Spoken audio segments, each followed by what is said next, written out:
तिवसा शहरात भारतरत्न अटल बिहारी वाजपेयी यांच्या जन्मशताब्दी निमित्ताने शुक्रवार दिनांक 30 जानेवारी 2026 रोजी रात्री 7:30 स्थानिक तिवसा देवराव दादा हायस्कूल येथील प्रांगण परिसरात अखिल भारतीय भव्य महिला व पुरुष कबड्डी स्पर्धेचं उद्घाटन खासदार डॉक्टर अनिल बोंडे यांच्या हस्ते करण्यात आलं। तसेच सदर स्पर्धा आधार फाउंडेशन अमरावती तसेच आमदार राजेश वानखडे व मित्र परिवार यांच्या वतीने आयोजित करण्यात आली आहे।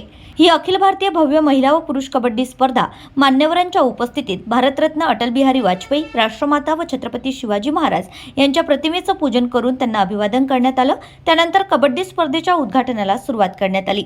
यावेळी व्यासपीठावर उपस्थित मान्यवर खासदार डॉक्टर अनिल बोंडे, राज्यसभा खासदार तसेच श्रीधर तिमाने, संजय देशमुख माजी सभापती, अनिल थूल नगरसेवक तिवसा, सागर शिंगाणे भाजपा तालुका अध्यक्ष, निलेश श्रीखंडे भाजपा तालुका अध्यक्ष, नितीन गुळधे जिल्हा सरचिटणीस, विवेक गुल्हाणे शहर भाजपा अध्यक्ष, दत्ताकाका माळोदे, श्रीधरराव देशमुख, सोपान गुळधे भाजपा तालुका अध्यक्ष, श्याम गवळी तालुका अध्यक्ष भातकुली, मयुरी राऊत महिला मोर्चा तालुका अध्यक्षा, वंदना गोंडसे महिला आघाडी तिवसा शहर, रुपाली राऊत महिला मोर्चा उपाध्यक्ष, तृप्ती पडोळे नगरसेविका तिवसा, सुधीर गोंडसे, विक्रम जोशी, अनिल कडू, सुभाष श्रीखंडे आदी मान्यवर यावेळी उपस्थित होते।